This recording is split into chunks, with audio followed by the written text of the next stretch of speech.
നിങ്ങളുടെ favourite shows ഇനി ഒരിക്കലും മിസ്സാവില്ല. ഇപ്പോൾ C5 കാണും നിങ്ങളുടെ ഫേവറേറ്റ് ഷോസ് തികച്ചും സൗജന്യമായി.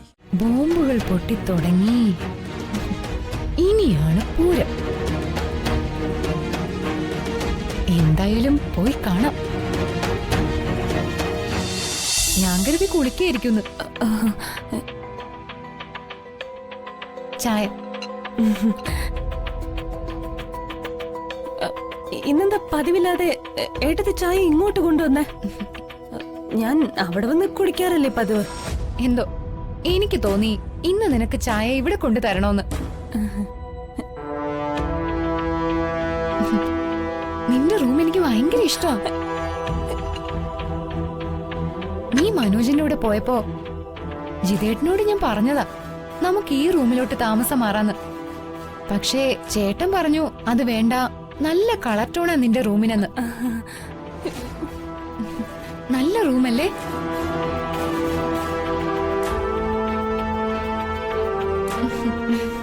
കർട്ടനൊക്കെ ആണെങ്കിൽ അതെ അതെ, നല്ല കർട്ടനാ. നല്ല കളറല്ലേ? മാറിക്കേ നോക്കട്ടെ.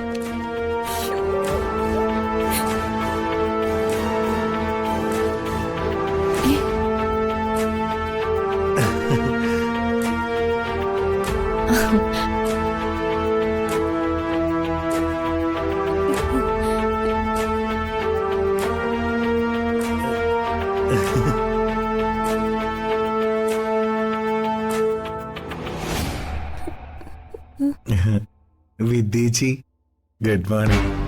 ഇതാര്? മനോജോ? ഇതെന്താ ഇവിടെ പതുങ്ങിയിരിക്കുന്നേ?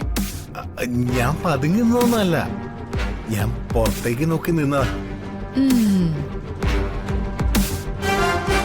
അവിടെ കാണാൻ നല്ല ഭംഗിയല്ലേ? എന്തൊരു മനോഹാരിത. വിദ്യേച്ചി കാണാറുണ്ടോ? മനസ്സിലായി. അല്ല, മനോജ് എപ്പോ വന്നു? രാത്രിയില്. അല്ലല്ല, രാവിലെ. എന്നിട്ട് ഞാൻ കണ്ടില്ലല്ലോ. ആരും കണ്ടില്ല. ഓ ആണോ? മനോജിന്റെ വീട്ടിലെ എല്ലാവർക്കും സുഖാണോ? എല്ലാരും വിദ്യേച്ചി പ്രത്യേക അന്വേഷിച്ചു എന്ന് പറയാൻ പറഞ്ഞു. ബിസിനസ് ഒക്കെ നിർത്തിയല്ലേ? അതൊക്കെ കഴിവുള്ളവരെ കൊണ്ടേ പറ്റൂ. കടം വാങ്ങി തുടങ്ങിയ പൈസ കൊണ്ട് കളയാന്നല്ലാതെ മനോജൊന്നും ബിസിനസ് ചെയ്തിട്ട് ഒരു പ്രയോജനവും ഇല്ല. വിദ്യേച്ചി കൊണ്ടുവന്ന് ചായ തണുത്തു വെക്കാണോ? ചൂട് ചായ കുടിക്കാറാ പതിവ്. അമ്മ അങ്ങനെ പറഞ്ഞേക്കുന്നേ. ജിത്തേട്ടന് ഉറക്കായിരിക്കും അല്ലേ? ശരി, എല്ലാം ഞാൻ വിശദമായിട്ട് പിന്നെ സംസാരിക്കാം. ഞാൻ മനോജിന് ചായ എടുത്തിട്ട് വരാം. നന്ദിയുണ്ടേ. പിന്നെ എന്നെ ഇവിടെ കണ്ട കാര്യം ആ കുറുപ്പച്ചനോട് പറയാൻ നിക്കണ്ട. ഞാനങ്ങനെ ചെയ്യൂ? ഞാനിപ്പോ ചായ എടുത്തോണ്ട് വരാം.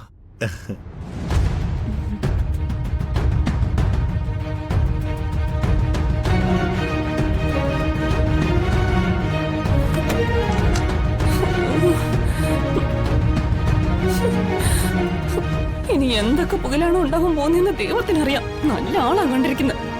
നീ വെറുതെ ടെൻഷൻ ആവണ്ട. വിദ്യേച്ചി പാവം. നല്ല പാവോ.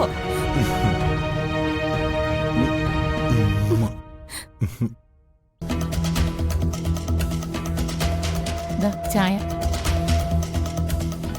എന്റെ മുടിയനായ പുത്രന്റെ പള്ളിയുറക്കം കഴിഞ്ഞില്ലോടി? എന്തിനേട്ടാ ഇങ്ങനെയൊക്കെ പറയുന്നേ? പിന്നെ ഞാൻ എങ്ങനെ പറയണം? നീ പറ, ഞാൻ എങ്ങനെ പറയണം? ജഗൻ അവൻ ഇഷ്ടപ്പെട്ട ഒരു പെണ്ണിനെ കഴുത്തിൽ താലി കെട്ടി വിളിച്ചോണ്ട് വന്നു. അതിപ്പോ കുറച്ച് നാളും ആയില്ലേ? ഇനിയെങ്കിലും എല്ലാം ക്ഷമിച്ച് അവനെയും വന്ദനെ ഒന്ന് അനുഗ്രഹിച്ചൂടെ? ഒരു മകളെ പോലെ അവളെ ഇവിടെ താമസിപ്പിച്ചൂടെ? ഇല്ലടി, ഇല്ല. എന്റെ ഹരിത മോളെ അവളുടെ അനുജൻ മനോജ് തട്ടിക്കൊണ്ടുപോയി. മനോജിന്റെ സഹോദരി വന്ദന ജഗനെ കണ്ണും കൈയും കാണിച്ചു വശീകരിച്ച് താലി കെട്ടിച്ചു. ഇതൊക്കെ ക്ഷമിക്കാൻ കുറുപ്പ് രണ്ടാമതും ജനിക്കണം.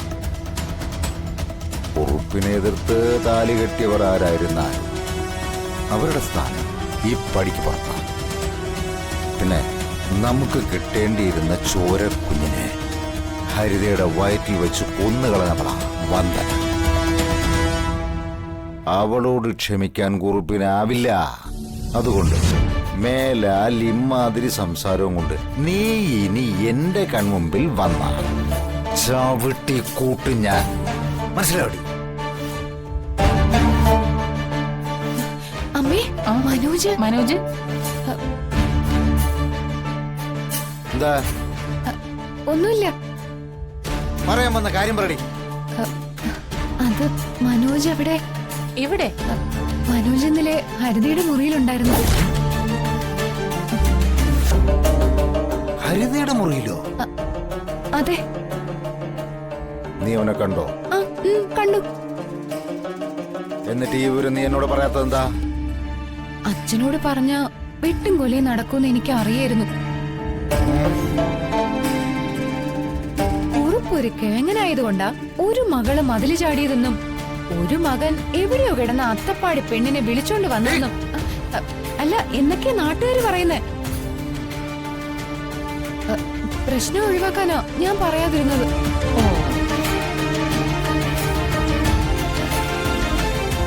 ഹരിതേ,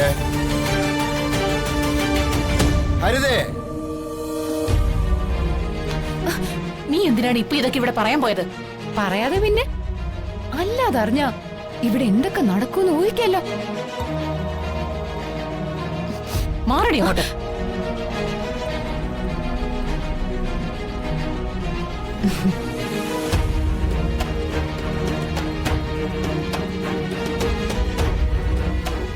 ബോംബുകൾ പൊട്ടിത്തുടങ്ങി. ഇനിയാണ് പൂരം. എന്തായാലും പോയി കാണാം.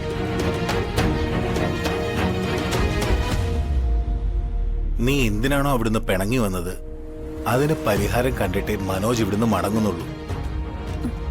ഇത് സത്യം, സത്യം, സത്യം. പൂർണ്ണ ഒരു കാമദേവൻ, പടം വാങ്ങുന്ന കാമദേവൻ, കൊള്ളൻ. ഹരിതേ, എടോ അച്ഛൻ വിദ്യയെടുത്ത് ചതിച്ചു എന്ന് തോന്നുന്നു. ഹരിതേ, മനോജ് എനിക്ക് പേടിയാവുന്നതാ. ഹരിതേ, നീ രാത്രി മറ്റൊരുത്തനെ റൂമിൽ വിളിച്ച് കയറ്റിയതൊന്നുമല്ല. ഞാൻ നിന്റെ ഭർത്താവാണെന്ന് നിനക്കറിയില്ലേ? ഹരിതേ, മനോജ് എന്തും നേരിടാനുള്ള കരുത്ത് നിനക്ക് വേണം. ഡൗൺലോഡ് ചെയ്യൂ C5 ആപ്പ്. കാണൂ എല്ലാ എപ്പിസോഡുകളും സൗജന്യമായി.